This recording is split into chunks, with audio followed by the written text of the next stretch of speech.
Hi, welcome to another TechByte session.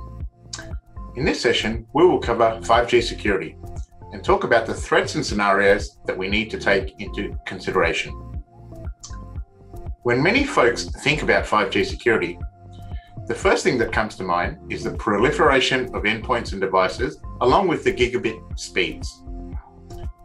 However, it is important to note that in most developed countries, we already have gigabit speeds available on fixed networks, as well as a growing list of devices such as smart TVs, refrigerators, air conditioning units, cameras, and speakers that all have the ability, when faulty or compromised, to volumetrically attack infrastructure and other endpoints.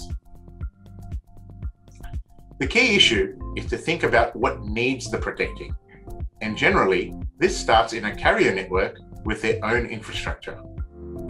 This will mean common services such as DNS, SIP for voice-based traffic, as well as HTTPS for any customer portals used for billing and metric collection. With all this in mind, let us cover some aspects that do not just look at the number of devices and their throughput when thinking about 5G security.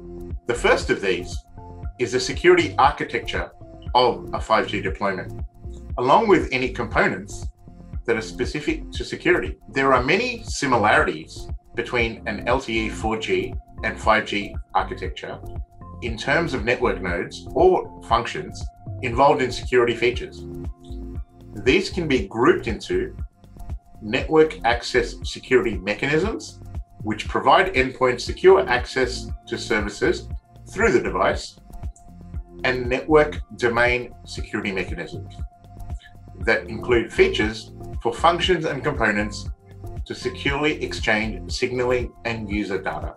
Enhancements in 5G from previous iterations include the use of state-of-the-art security protocols, such as TLS 1.3 and OAuth 2.0 for protection and higher protocol layers, a new authentication framework to support different types of credentials, such as certificates, pre-shared keys, and username passwords.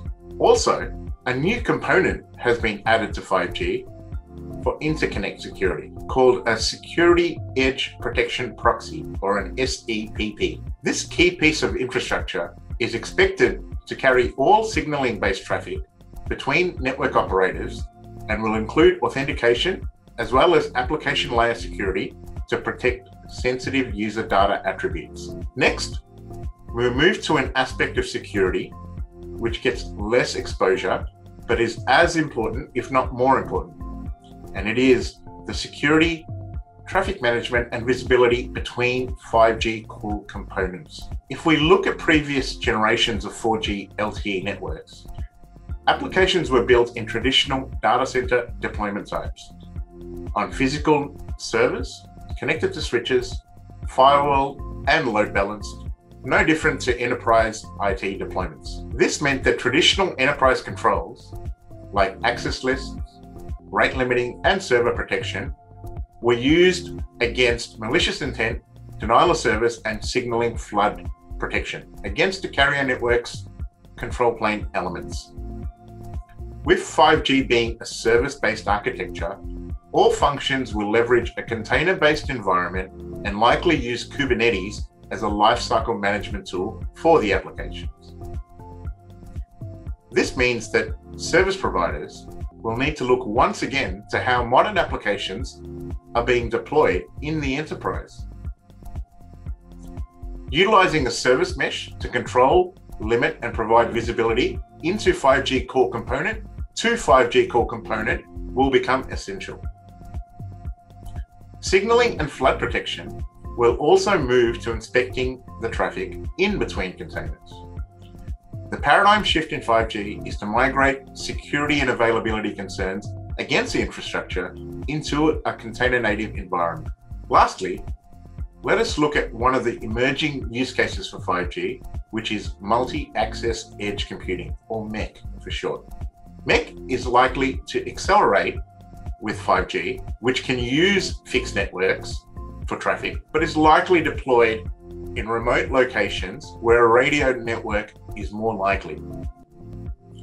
MEC is best thought of as traditional co-located data center services, but provided on a container-based or SaaS-based platform, where the physical server is a micro device deployed in remote locations, utilizing the network infrastructure to provide services to end users. A good analogy is to think of your on-prem or public cloud ingress being delivered in hundreds to thousands of locations around a country or region. Being able to deploy security policies consistently across your infrastructure, along with a zero trust approach, will become imperative. 5G is a big topic, and we've covered some of those today. Please visit us at f5.com